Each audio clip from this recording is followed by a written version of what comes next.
Boa tarde. Tudo bem? Boa tarde a todos, né? Eu queria fazer uma pequena contribuição aqui. Como vocês sabem, a minha missão aqui é apresentar o lado liberal dos acontecimentos econômicos. No entanto, ontem eu encontrei no UOL uma notícia tão emblemática sobre o modo como a mídia lida com os assuntos que eu achei que seria um divertimento delicioso trazer isso aqui. Então, ontem no UOL, há uma notícia assim: Detran do Rio comprova: os homens são mais imprudentes do que as mulheres. Bom, quem lê essa notícia, essa manchete que está ali na tela, tem aqui uma informação clara, nítida e indiscutível. Os homens dirigem pior, ou são mais imprudentes, são menos cuidadosos do que as mulheres. No entanto, ao longo da matéria, o que está escrito aqui é o seguinte: diz assim: o levantamento do Detran do Rio de Janeiro, divulgado nesta sexta-feira, comprovou: os homens cometem mais infrações graves de trânsito. No entanto, a guerra dos sexos no volante apresenta empate em relação ao número proporcional de multas. E aí vai para o final dizendo assim: diante disso, a distribuição de multas entre os sexos é mais equilibrada, quando se considera a proporção de motoristas homens e mulheres, né? Em 2004 foram 775 mil multas para homens e 246 mil para mulheres. Portanto, são 2,7 multas para homens para cada multa para mulheres. No entanto, há 2,8 homens de cada mulher. O que comprova que elas receberam proporcionalmente mais multas do que eles. Então, é muito difícil alguém entender isso aqui, porque... Você está vendo como é que está? Porque é assim, se você considera ainda por cima o fato de que os homens dirigem muito mais tempo, então todas as profissões de direção são masculinas, né? Então, por exemplo, no Paraná, no Detran Paraná, um homem dirige em média 11 vezes mais tempo que qualquer mulher. Você tem dúvidas disso, você fica na esquina vendo quem é que está dirigindo o carro, porque os números que estão aqui comparados são os números de habilitações. E se fosse considerar a quantidade de motorista a hora, digamos assim, as mulheres levariam muito mais multa do que os homens. Talvez 5, 6, 7 vezes mais. No entanto, a conclusão que o jornalista é capaz de escrever aqui é: Detran do Rio comprova: homens são mais imprudentes que as mulheres. Ou seja, o sujeito escreve um artigo de jornal, uma notícia, cujo texto, cujo conteúdo é exatamente o contrário da manchete que ele escreveu em cima. Bom, a julgar, esse é um caso apenas, né? Mas a julgar. São milhares de casos. Por isso aqui, quer dizer, será que 90% que você lê não é assim também? Quer dizer, se você se der o trabalho de ler tudo, com todo o cuidado, com meticulosamente, com toda a atenção, será que você não vai descobrir que a manchete é sempre o contrário do que diz o texto? Então, eu não sei. Coisa assim, há uma tentativa de construir um clichê, quer dizer, há um clichê de que as mulheres dirigem melhor, porque as seguradoras cobram menos, mas as seguradoras cobram menos pelo seguro das mulheres, por uma razão simples: as mulheres correm muito menos risco de ter um acidente, porque elas dirigem muito menos. Não, mas acho que o homem é mais arrojado, a mulher é mais cuidadosa, mas isso mesmo dentro do... Uma certa idade, né? Porque as meninas mais jovens também... Não, é assim, quer dizer, os homens são mais agressivos, é verdade, mas o fato indiscutível aqui, matemático, estatístico, é que as mulheres têm menor risco de correr acidentes, porque quando sai uma família, de modo geral, quem dirige é o homem. Quando alguém vai para a praia, de modo geral, quem dirige é o homem. Todos os homens dirigem muito mais tempo que as mulheres. Todos os motoboys são homens. Essa desgraça chamada motoboy é uma desgraça exclusivamente masculina, por exemplo. Então é assim... Não, existe algumas mulheres já, motoboy. Muito poucas, né? Não, muito poucas. Então é assim, você tem uma realidade, que é o fato de que os homens correm mais risco do que as mulheres, isso significa que eles têm mais acidentes. Porém, quando você traz para o âmbito da comparação estatística proporcional, você descobre que não é bem assim. Quer dizer, os homens não dirigem pior que as mulheres. Eu acho que nenhuma mulher é capaz de achar isso de verdade. Não. Talvez elas digam por uma razão política, mas de achar de verdade não é. No entanto, a imprensa é prisioneira de um clichê, que é um clichê meio para fazer média com as mulheres, um pouco para parecer politicamente correta. Qual seria o sentido de alguém inventar uma manchete dessa aqui? Seria fazer você ser politicamente correto, quer dizer, falar mal dos homens é bom, falar bem das mulheres é mal. Ninguém ousaria fazer isso, porque pegaria muito mal. Quer dizer, eu gostaria muito de enfatizar isso agora aqui, concordando com o Olavo, que o principal processo pela qual essa turma que está aí está produzindo a confusão que está produzindo, do qual ela retira benefícios eleitorais, é produzir esse tipo de notícia em que há dois estímulos contraditórios um com o outro, e você então pega apenas aquele que está enfatizado, e o fato de que ela está desmentida, a informação está desmentida pelo próprio corpo da notícia não tem importância nenhuma, porque a probabilidade de que alguém leia é menor e a probabilidade daqueles que leram bem também é menor, e, portanto, o sujeito confuso acaba ficando com aquilo que parece mais conveniente do ponto de vista mental. Eu acho que essa é uma técnica de desinformação jornalística típica. Eu imagino que seja uma das obrigações do nosso programa aqui, contar para você que isso existe, e aqui está apenas um exemplo disso. Ele pergunta sobre a lei de responsabilidade fiscal, por que o Lula afinou quanto a essa lei? Porque qualquer um outro faria o mesmo. Porque a lei é inaplicável, porque foram só nesta mudança de gestão 1000 prefeitos que descumpriram a lei, começando pela dona Marta Suplicy.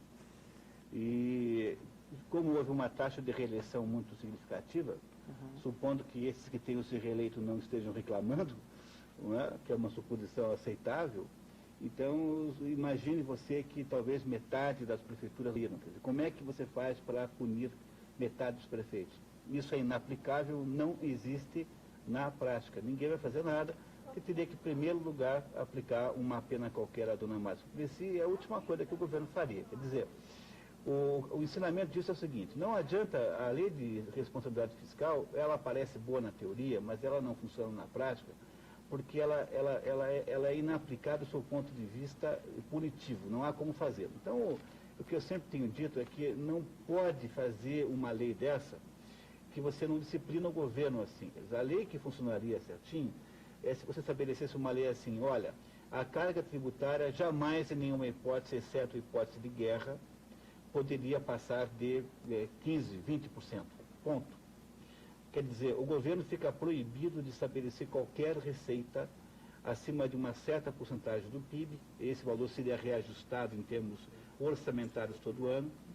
Porque o que você precisa entender, que fez a pergunta, é que o governo está aí para gastar o dinheiro. Ou seja, o governo, se você pegar a curva da arrecadação pública no governo atual, mesmo no governo anterior, você irá descobrir que a despesa pública cresce na mesma proporção da curva. Porque o que faz sentido na existência do governo é gastar o dinheiro. Então eles sempre gastarão todo o dinheiro que eles puderem gastar.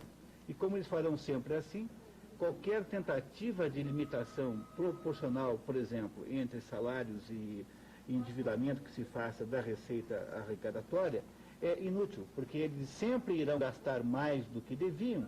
Depois eles dirão assim: por causa da lei da responsabilidade fiscal, agora eu tenho que aumentar os impostos.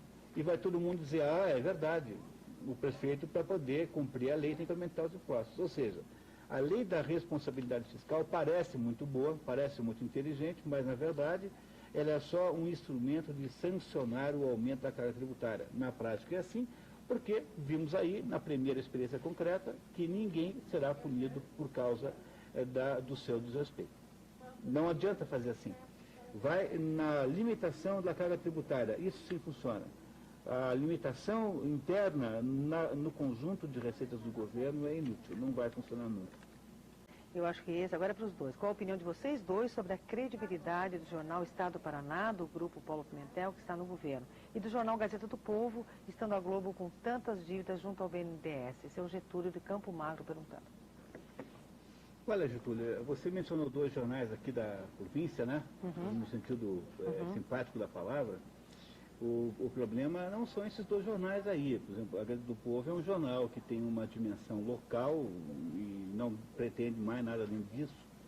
E eu seria até capaz de dizer que em determinados momentos a Gazeta do Povo faz um grande esforço. Por exemplo, eles têm uma dedicação a assuntos paranistas que eu acho extraordinária. Agora, é um jornal sem pretensões. O que eu acho grave, que eu acho que a situação é muito importante, é que os grandes grupos de telecomunicações do Brasil, que são, respectivamente, a Rede Globo, que tem o Jornal Globo, o Grupo Abril, que não tem jornal relevante, e a Folha de São Paulo e o o grupo ligado ao Dia e Jornal do Brasil, esses grupos sim estavam pelo menos muito mal economicamente e não há outra fonte de recursos para ajudá-los que não seja os recursos do BNDES.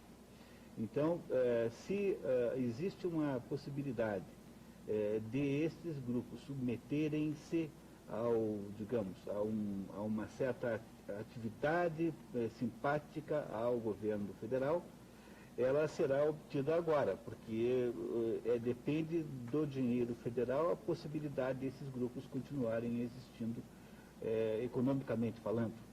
Então eu diria a você que os nossos jornais aqui da Terra são jornais que fazem o que podem, mas eles não são de modo nenhum o problema. Quer dizer, eu não me lembro mais qual é o número exato, mas se eu não me engano, a dívida consolidada dos grandes grupos de comunicação no Brasil estava por volta de 800 milhões de reais, unindo todo mundo, sendo o maior de todos os devedores o Grupo Globo, o grupo da TV Globo.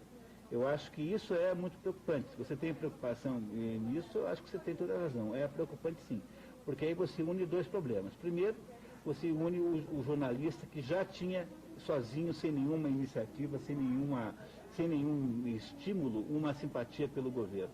E agora você tem ainda por cima o dono do negócio, o capitalista, fazendo o possível para parecer simpático. Então, quando você consegue chegar nesse ponto, você tem daí a garantia de que a imprensa terá uma parcialidade absolutamente clara na direção das ações do governo, não tenha dúvida disso.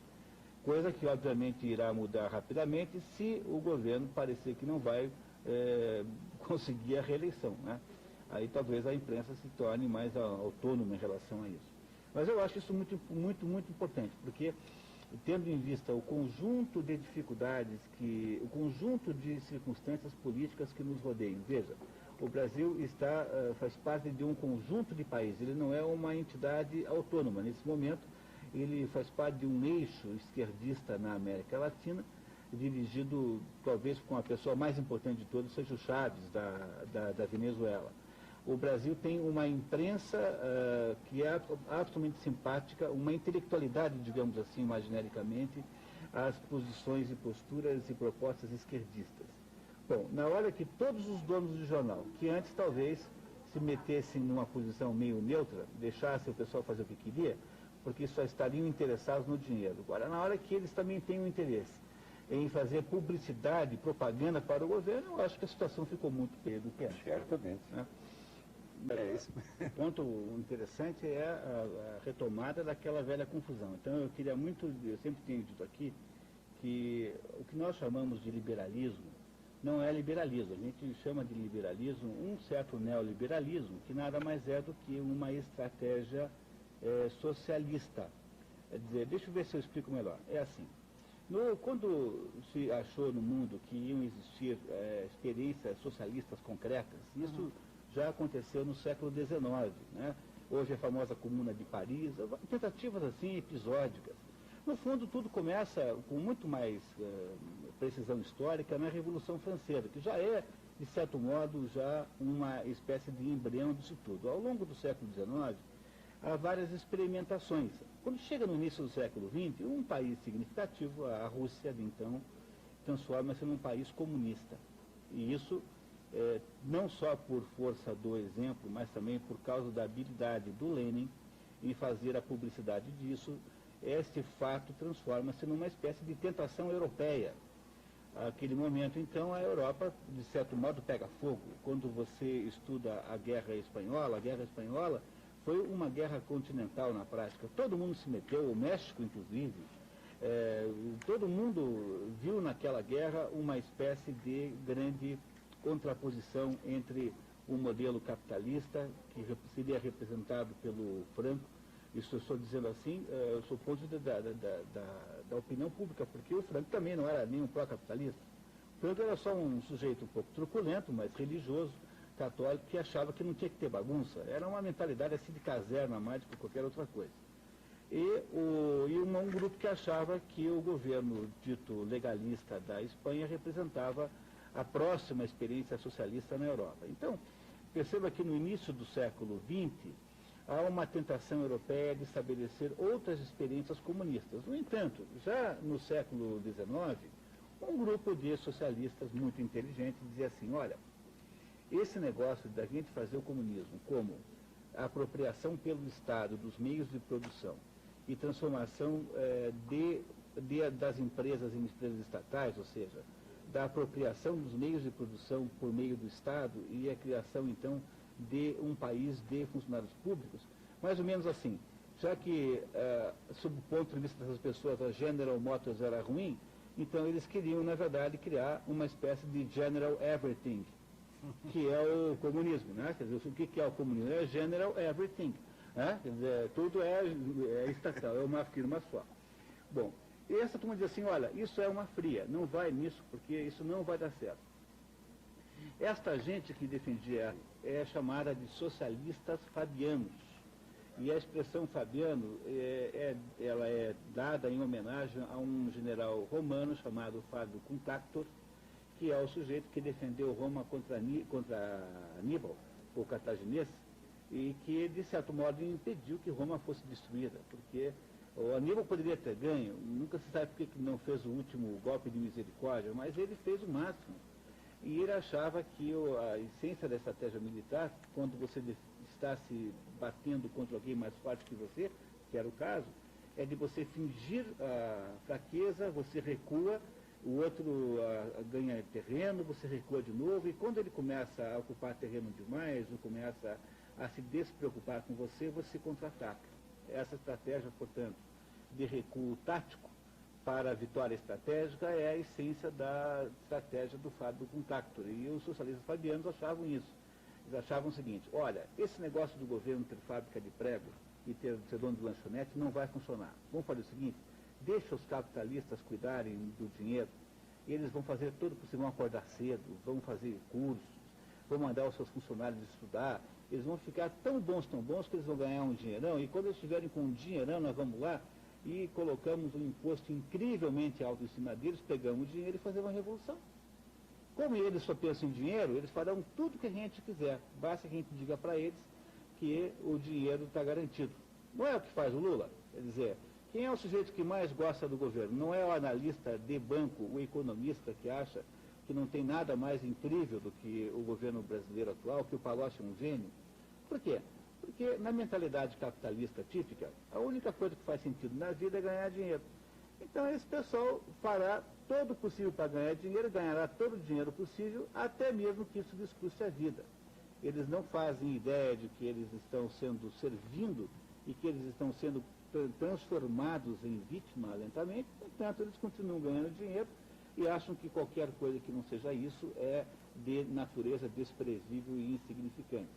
Ou seja, o que se criou ao longo deste século, quando então finalmente se percebeu que o sistema soviético de fazer o comunismo, ou seja, a General Everything, não funcionava, então os socialistas fabianos declararam vitória e disseram assim, está vendo? Nós é que tínhamos razão. E aí então o socialismo se recicla e se transforma num socialismo de aparência capitalista. E o nome disso é que é neoliberalismo. Então, quando o nosso espectador que está aí dizendo que há uma contradição entre conservadorismo e liberalismo, ele está, no fundo, caindo nessa armadilha. Isso que se chama de neoliberalismo é que você acha que chama que é liberalismo, mas não é só neoliberalismo, de fato é contraditório com a ideia de conservadorismo, porque ele na prática é apenas um instrumento de tomada do poder para um socialismo reciclado pelo fracasso do sistema do Gulag, né? O Gulag fracassou, então agora funciona melhor a fórmula sueca, que é melhor para fazer socialismo assim.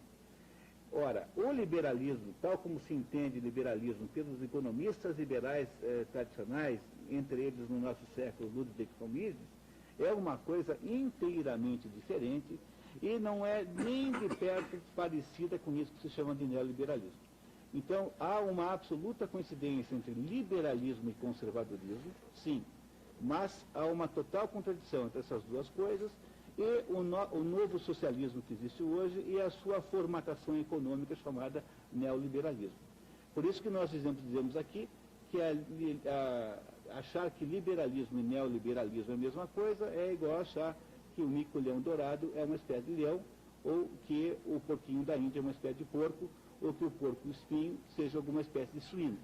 Não há nenhuma ligação nessas duas coisas, só que as pessoas não sabem, porque a cultura econômica é muito baixa, e aí criou-se esse mito, esta ideia completamente equivocada, de que isso que se chama de neoliberalismo, que de certo modo a Margaret Thatcher iniciou até, digamos, ingenuamente, tá? Possa parecer alguma coisa com aquilo que é propugnado pelos grandes liberais da história, pelos grandes economistas que pensaram, a partir de Adam Smith, por exemplo, que a ação humana é indelegável, ou seja, a essência do liberalismo clássico é que a ação humana é indelegável e os seres humanos são responsáveis pelo próprio destino. Então, você é o primeiro responsável pela sua segurança, por isso é que você devia se rebelar contra o desarmamento civil, você é o principal responsável pela sua aposentadoria, você é o principal responsável pela solução do seu problema econômico pessoal. Se todas as pessoas pensam assim, cria-se uma sociedade de prosperidade. No entanto, se a gente acha que o responsável é o outro, então nós vamos delegar esse assunto para o Estado. E o Estado é um altruísta sem vergonha, porque é aquele sujeito que fica dizendo para você que ele só quer o bem dos outros, do próximo, e no fundo, ele só quer o bem dele mesmo. Então, o que o Estado fará já que você delegou a ele a responsabilidade sobre a sua própria vida, ele fará isso com o seu próprio dinheiro. Mas como ele é muito incompetente e no fundo não quer resolver coisa nenhuma, ele precisará de quantidades cada vez maiores de dinheiro para fazer isso. E é por isso que, junto com o tal do neoliberalismo, há uma tendência no mundo a um aumento absolutamente exorbitante da carga tributária. Ou seja, só existe neoliberalismo com tributação expropriativa. Não é possível ter essas coisas desvinculadas uma da outra.